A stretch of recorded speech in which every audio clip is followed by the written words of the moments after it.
Le sarrasin, le sorgho, les tournesols, les dernières céréales de l'automne vont être récoltées. Les sous-bois commencent à se parer des couleurs de l'automne. Les dernières fleurs sauvages avant l'hiver, la linaire et le cyclamen, nourris par le retour des brouillards matinaux. Le travail dans les labours du tracteur qui brise les mottes. Le cheptel que l'on va bientôt rentrer à l'étable. Nous, c'est votre camping-car que l'on vous propose de remiser pour l'hiver après une dernière virée en bord de mer.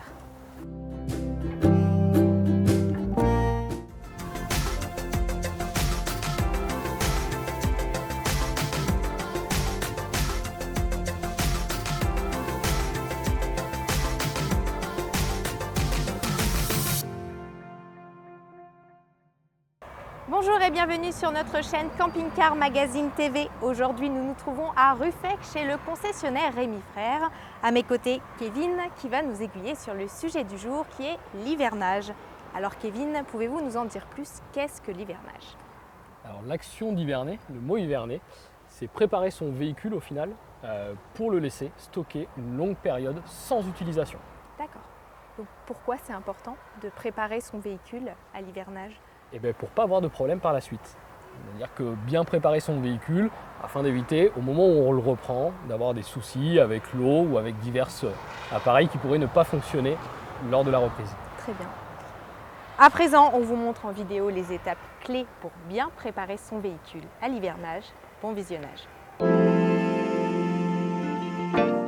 On commence d'abord par l'intérieur du camping-car, à l'arrière de la cellule en retirant les draps et couettes pour les laver et les ranger pour l'hiver afin d'éviter qu'ils absorbent l'humidité. On continue en vidangeant le boiler qui se trouve généralement du côté de la cuisine, en commençant par couper la pompe à eau puis en ouvrant la vanne de vidange. Idem en purgeant l'eau, on nettoie ensuite les réservoirs avec de l'eau de javel. On coupe ensuite le circuit et on débranche les cosses de batterie avant de poursuivre sur le ménage. Un nettoyage en profondeur des WC est plus que nécessaire avec un produit adapté. Pour éviter le gel, on ouvre tous les mitigeurs de la cuisine, salle de douche et cabine de toilette. On les maintient en position ouverte. Les placards doivent être également vidés de tout produits alimentaires afin d'éviter que les rongeurs viennent prendre possession des lieux. Nettoyez-les ensuite à l'aide d'un chiffon et produits adaptés. Idem pour le frigo qui aura été vidé préalablement.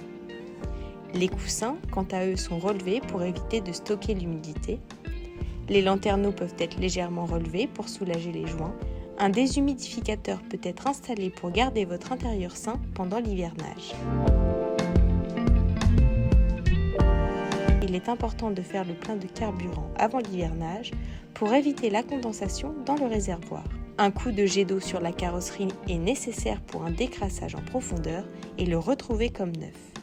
On ferme les bouteilles de gaz pour éviter le gel avant de graisser les joints des ouvertures avec du silicone. Le moteur a également droit à son coup de spray pour éviter que les rongeurs n'en fassent leur repas. Les essuie-glaces peuvent être décollés pour ne pas qu'ils restent collés avec le froid. Enfin, gonflez les pneus et soulagez-les sur des cales ou sur des chandelles. Baissez le frein à main et faites tourner le véhicule quelques fois dans l'hiver pour soulager vos pneus.